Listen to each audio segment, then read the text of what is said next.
ഘടകം എന്ന് പറയുന്നത് ഖുർആനാണ്. മുസ്ലിങ്ങൾ അഭിമാനത്തോടെ പറയാറുള്ള ഒരു കാര്യമുണ്ട്, ലോകത്തെല്ലാം ഞങ്ങൾക്ക് ഒരേ ഒരു ഖുർആനേ ഉള്ളൂ. ക്രിസ്ത്യാനികളായ നിങ്ങൾക്ക് എത്ര ബൈബിളാണുള്ളത്? KJV, NIV എന്നൊക്കെ പറഞ്ഞ് ഇവർ നമ്മളെ പരിഹസിച്ച് വരും. പരിഭാഷയിലുള്ള വേർഷൻസ് ആണ്, അവർക്കത് മനസ്സിലായിട്ടില്ല. അവർ പറഞ്ഞ ഓരോരോ ബൈബിളാണെന്ന് പറഞ്ഞുകൊണ്ട് നടക്കുന്നത്. എന്നിട്ട് പറയും ഞങ്ങൾക്ക് ഒറ്റ ഒരു ബൈബിൾ മാത്രം, ഒരു ഖുർആൻ മാത്രമേ ഉള്ളൂ ലോകത്ത് നിന്ന്. അത് തെറ്റാണ്, ആ അഭിപ്രായം തെറ്റാണ്, അത് വഞ്ചിക്കുകയാണ്. മുഹമ്മദിൻ്റെ കാലം മുതലേ ഇവർക്കിടയിൽ ഖുർആൻ്റെ പേരിൽ അഭിപ്രായ വ്യത്യാസങ്ങളുണ്ട്, പല പ്രശ്നങ്ങളും ഉണ്ടായിട്ടുണ്ട്. ഞാൻ ചില ഇസ്ലാമിക ചരിത്രം കുറച്ചൊന്ന് ഞാൻ വിശദീകരിച്ച് തരാം. ഈ ഖുർആൻ എങ്ങനെ ഓതണമെന്നുള്ള കാര്യത്തിൽ ഇവർക്കിടയിൽ അഭിപ്രായ വ്യത്യാസമുണ്ടായിരുന്നു. കാരണം ഇവരുടെ വിശ്വാസം അനുസരിച്ച് ജിബ്രീൽ വന്ന് പറഞ്ഞു കൊടുക്കുകയാണ്, ഓതി കൊടുക്കുകയാണ് ഖുർആൻ.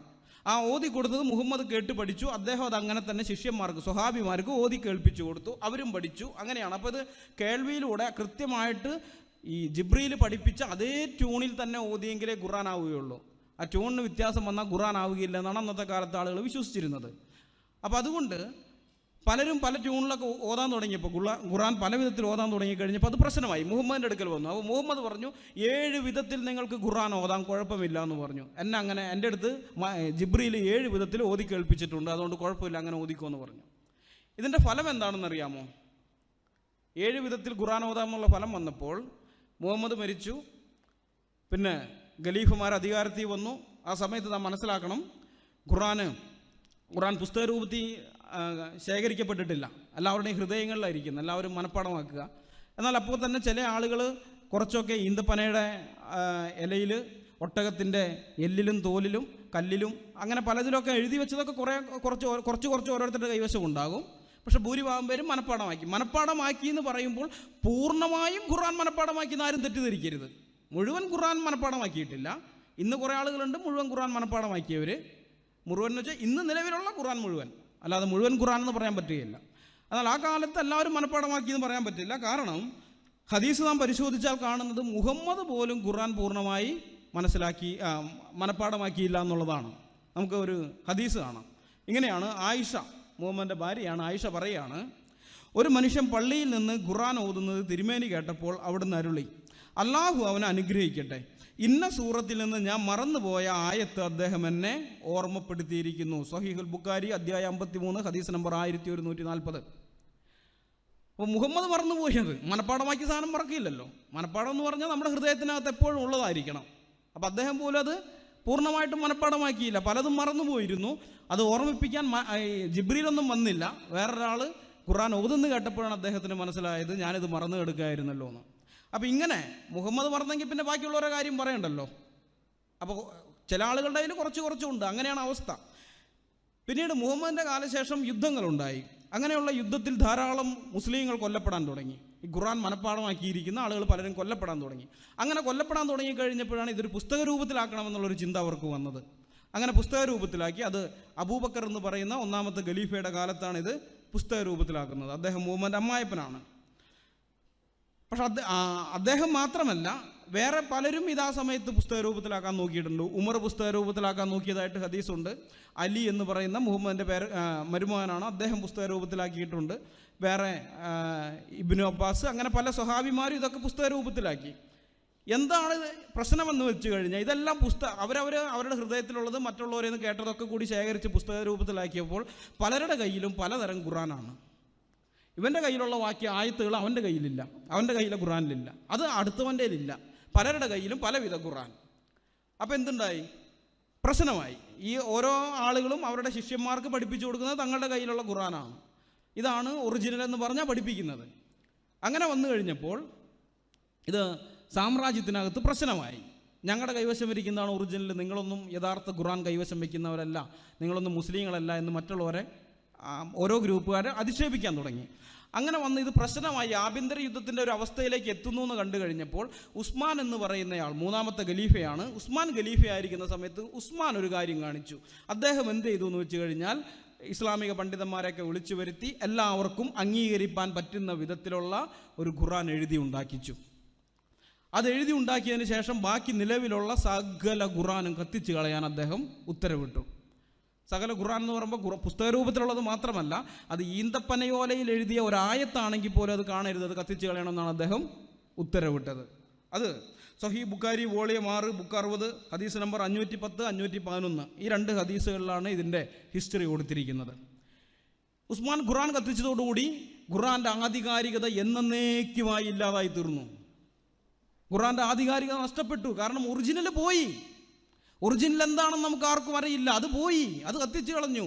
പിന്നെ എല്ലാവർക്കും അംഗീകരിക്കാൻ പറ്റുന്നത് പുള്ളി എഴുതി ഉണ്ടാക്കിയതാണ്, ഉസ്മാൻ എഴുതി ഉണ്ടാക്കിയതാണ്. ഇന്ന് ഇവർ അള്ളാഹുവിൻ്റെ വചനമാണെന്നും പറഞ്ഞ് കൊണ്ട് നടക്കുന്നത്. അതും പിന്നീട് എഡിറ്റ് ചെയ്യപ്പെട്ടിട്ടുണ്ട്. ഉമയ്യാദുകളുടെ കാലത്ത് എഡിറ്റ് ചെയ്യപ്പെട്ടിട്ടുണ്ട്. ഇനി ഉസ്മാൻ കത്തിച്ചു കളയാൻ പറഞ്ഞപ്പോൾ അങ്ങനെ നശിപ്പിക്കപ്പെടാതിരുന്ന ഒരേ ഒരു കോപ്പി ഉണ്ടായിരുന്നുള്ളൂ. അത് ആദ്യം അബൂബക്കർ എന്ന് പറയുന്ന ഖലീഫയുടെ കാലത്തുണ്ടായ ഏറ്റവും ആദ്യത്തെ കോപ്പിയാണ്. അത് മുഹമ്മദിൻ്റെ ഭാര്യയായിരുന്ന ഹഫ്സയുടെ കയ്യിലായിരുന്നു. ഹഫ്സ മരിച്ചു കഴിഞ്ഞപ്പോൾ അന്നത്തെ മദീനയിലെ ഗവർണറായിരുന്ന മർവാൻ ഇബ്നു മുവാഫിയ അദ്ദേഹം നേരെ വരുന്നത് ഹഫ്സയുടെ വീട്ടിലേക്കാണ്. ശവം അടക്കി അവിടെ നിന്ന് ഖബറിസ്ഥാനിൽ നേരെ ചെല്ലുന്നത് ഹഫ്സയുടെ വീട്ടിലേക്കാണ്. എന്നിട്ട് ഹഫ്സയുടെ കൈവശം ഉണ്ടായിരുന്ന അബൂബക്കറിൻ്റെ കാലത്ത് ക്രോഡീകരിക്കപ്പെട്ട ഒന്നാമത്തെ ഖുർആൻ എന്ന് മുസ്ലിങ്ങൾ പറയുന്ന സാധനം, അത് ഈ മർവാൻ അത് നശിപ്പിച്ചു കളഞ്ഞു. ആ ഖുർആൻ അങ്ങനെ തന്നെ നശിപ്പിച്ചു. നശിപ്പിക്കുന്നതിന് കാരണം അദ്ദേഹം പറയുന്നുണ്ട്. അദ്ദേഹം ഇങ്ങനെയാണ് പറഞ്ഞത്: ഈ മുസഫ് ഇവിടെ അവശേഷിക്കുകയും പിന്നീട് ആരുടെയെങ്കിലും ദൃഷ്ടിയിൽ പെടുകയും ചെയ്താൽ ഉസ്മാൻ്റെ കാലത്തുണ്ടായ പ്രകാരം വീണ്ടും ഖുർആനിൽ അഭിപ്രായ വ്യത്യാസമുണ്ടാവാനിടയുണ്ട്. അതുകൊണ്ടാണ് ഞാനിത് നശിപ്പിക്കുന്നതെന്ന്. ഖുർആൻ തജ്വീദ് എന്ന് പറയുന്ന ഗ്രന്ഥത്തിനകത്തുള്ളതാണ്. അപ്പോൾ ഈ ഒരൊറ്റ പ്രസ്താവനയിൽ നിന്ന് തന്നെ തെളിയുന്നുണ്ട്, ആദ്യമുണ്ടായ ഖുർആനും പിൽക്കാലത്തുണ്ടായ ഖുർആനുകളും തമ്മിൽ വളരെ വ്യത്യാസങ്ങളുണ്ട്. അതുകൊണ്ടാണല്ലോ ഇതുണ്ടെങ്കിൽ അഭിപ്രായ വ്യത്യാസം വരുമെന്ന് ഇദ്ദേഹത്തിന് പറയേണ്ടി വന്നത്. അപ്പോൾ ഒന്നുകിൽ ഈ മർവാൻ ഇബ്നു മുവാവിയയുടെ കയ്യാൽ നശിപ്പിക്കപ്പെട്ട ഖുർആൻ അത് ഒറിജിനൽ ഖുർആനാണ്, ഇന്നുള്ളതൊന്നും അതുമായിട്ട് ചേർന്ന് പോകുന്നില്ല, അതുകൊണ്ട് ഇന്നുള്ളതൊന്നും ഒറിജിനൽ അല്ല എന്ന് പറയേണ്ടി വരും. അല്ലെങ്കിൽ ആദ്യം ഉണ്ടായത് ഒറിജിനൽ ആയിരുന്നില്ല, ഒന്നാമത്തെ പ്രതി തന്നെ ഒറിജിനൽ ആയിരുന്നില്ല, ഇപ്പോൾ ഉള്ളതാണ് ഒറിജിനൽ എന്ന് പറയേണ്ടി വരും. പക്ഷേ ആ വാദത്തെ യുക്തിക്ക് നിരക്കുന്നതല്ല. ആദ്യത്തെ പ്രതി തന്നെ ഒറിജിനൽ അല്ലെങ്കിൽ പിന്നെ എങ്ങനെയാണ് നിങ്ങൾക്ക് വേറെ അതിൽ നിന്ന് ഒറിജിനൽ ഉണ്ടാക്കാൻ പറ്റുന്നത്? അപ്പോൾ ഇത് ഈ ഖുർആൻ്റെ ഈ പ്രശ്നം, ഈ ഖുർആൻ്റെ പേരിലുള്ള ഈ തമ്മിലടി തീർക്കാൻ ഉസ്മാനൊക്കെ കുറേ ശ്രമിച്ചതാണ്, ഒന്നും നടന്നില്ല. മാത്രമല്ല ഇദ്ദേഹം ഇങ്ങനെ കത്തിച്ചു കളയാൻ ഉത്തരവിട്ടെങ്കിലും പലരുടെയും ഖുർആൻ അങ്ങനെ കത്തിക്കാനൊന്നും പറ്റിയില്ല. അവരത് ഭദ്രമായിട്ട്, ജീവനേക്കാൾ ഉപരിയായിട്ട് അവർ സ്നേഹിച്ച സാധനമാണ് ഈ ഖുർആൻ. അതുകൊണ്ട് അവർ ജീവൻ പണയം വെച്ച് പലരും അത് സംരക്ഷിച്ചിരുന്നു, രഹസ്യമായിട്ട് അത് സംരക്ഷിച്ചു. പിൽക്കാലത്ത് ഈ ഖുർആനുകളിൽ നിന്ന് ഓരോരുത്തർ അതിൻ്റെ പകർപ്പ് എടുക്കുകയുണ്ടായി. അങ്ങനെ ഏകദേശം 10-18 വിധത്തിലുള്ള ഖുർആൻ ഇന്ന് ലോകത്ത് നിലവിലുണ്ട്. അതിൽ പ്രധാനപ്പെട്ടതൊന്നാണ് ഹഫ്സ് ഖുർആൻ എന്ന് പറയുന്നത്, ഹഫ്സ് വേർഷൻ. രണ്ടാമത്തത് വർഷ് എന്ന് പറയുന്ന വർഷ് ഖുർആനാണ്. അങ്ങനെ അൽദൂരി കുറേ ഉണ്ട്. ഇതിൽ ഈ ഹഫ്സ് ഖുർആനും വർഷ് ഖുർആനും തമ്മിൽ തന്നെ ധാരാളം വ്യത്യാസങ്ങളുണ്ട്. സമയപരിമിതി കൊണ്ട് ഞാൻ വേറെ 2 വ്യത്യാസം മാത്രമേ ചൂണ്ടിക്കാണിക്കുന്നുള്ളൂ. ഇതിൽ ഖുർആനിൽ ഇസ്രായേൽ സന്തതികളുടെ കഥ പറയുന്ന, ജിബ്രീൽ വന്ന് മുഹമ്മദിനോട് കഥ പറയുന്നൊരു ഭാഗമാണ് സൂറ 2-ാം അധ്യായത്തിൽ 40 മുതൽ 74 വരെയുള്ള ആയത്ത്. അതിൻ്റെ 58-ാമത്തെ ആയത്തിൽ ഇങ്ങനെയാണ് പറയുന്നത്. ആ ക്ലിപ്പിട് ബ്രദറെ.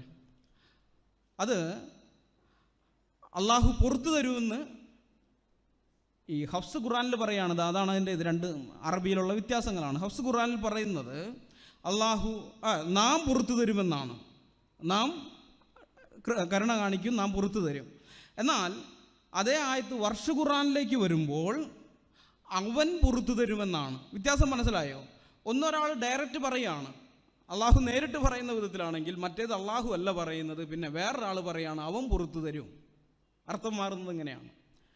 അതുപോലെ തന്നെ സൂറ 21-4 ഹഫ്സ് ഖുർആനിൽ ആ ആയത്തിൻ്റെ ഒരു പ്രസ്താവന, ആ ആയത്തിൽ മുഹമ്മദിൻ്റെ പ്രസ്താവന ഇങ്ങനെയാണ്.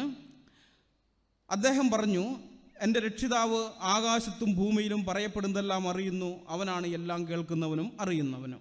അപ്പോൾ അതിൽ ഖുൽ എന്നുള്ള വാക്കാണ് ഉപയോഗിച്ചിരിക്കുന്നത് അറബിയിൽ. അതിൻ്റെ അർത്ഥം പറഞ്ഞു എന്നാണ്. നബി പറഞ്ഞു എന്നാണ് അവിടെ വരുന്നത്. എന്നാൽ വർഷ ഖുർആനിൽ വരുമ്പോൾ ഇതൊരു പ്രസ്താവനയല്ല, ഇതൊരു കൽപ്പനയാണ്. കൽപ്പനയായിട്ടാണ് അവിടെ ഇങ്ങനെയാണ് പറയുക. ഖ്വാല എന്നുള്ള പദമാണ്. പറയുക, എൻ്റെ രക്ഷിതാവ് ആകാശത്തും ഭൂമിയിലും പറയപ്പെടുന്നതെല്ലാം അറിയുന്നു. ഒരിടത്ത് അതൊരു പ്രസ്താവനയാണെങ്കിൽ മറ്റൊരിടത്ത് അതൊരു കൽപ്പനയാണ്. അപ്പോൾ ഇങ്ങനെ ചെറിയ വ്യത്യാസമേ ഉള്ളൂ, പക്ഷെ അത് അർത്ഥം മൊത്തം മാറ്റിക്കളയുകയാണ്. ഇങ്ങനെ പല വിധത്തിലുള്ള വ്യത്യാസങ്ങൾ ഈ 2 വേർഷൻ തമ്മിൽ അത് ആ 2 മാത്രമുണ്ട്. ഇത് ഞാൻ വെറുതെ പറയുന്നതല്ല, ഇത് ഞങ്ങളുടെ കൈവശമുണ്ട്. ഈ ഖുർആൻ ഇതാ ഇതാണ് ഹഫ്സ് ഖുർആൻ എന്ന് പറയുന്ന സാധനം. ഇത് ഹഫ്സ് ഖുർആനാണ്. ഇത് വർഷ് ഖുർആനാണ്, വർഷ് വേർഷൻ. ഇത് അൽ-ദൂരി ഖുർആനാണ്. 3 വേർഷൻ ഇപ്പോൾ നിലവിൽ ഞങ്ങളുടെ കൈവശമുണ്ട്. ദൈവം അനുവദിക്കുകയാണെങ്കിൽ അധികം വൈകാതെ തന്നെ 18 വേർഷനും ഞങ്ങൾ കൈവശമാക്കും. ദൈവം ഞങ്ങളതിന് സഹായിക്കുമെന്ന് ഞങ്ങൾ പ്രതീക്ഷിക്കുന്നു. അപ്പോൾ അതുകൊണ്ട് ലോകത്ത് എവിടെ പോയാലും ഒരേ ഒരു ഖുർആനേ ഉള്ളൂ എന്നാരെങ്കിലും നിങ്ങളോട് പറഞ്ഞാൽ നിങ്ങൾ വിശ്വസിക്കരുത്. കുറഞ്ഞത് 3 വ്യത്യസ്ത ഖുർആനുകൾ ഞങ്ങൾക്ക് കാണിച്ചു തരാൻ പറ്റും ഇപ്പോൾ. അത് നിങ്ങൾ ഓർത്തിരിക്കണം. അപ്പോൾ ഖുർആൻ്റെ പേരിലുള്ള ഈ തമ്മിലടി ഇത് ഇവർക്ക് പ്രശ്നമാണ്. ഇവർക്ക് ഐക്യത്തോടുകൂടി നിൽക്കാനായിട്ട് സാധിക്കുകയില്ല. ഇവരുടെ ഐക്യത്തിൻ്റെ വിഘാതമായിട്ട് നിൽക്കുന്ന മൂന്നാമത്തെ കാരണം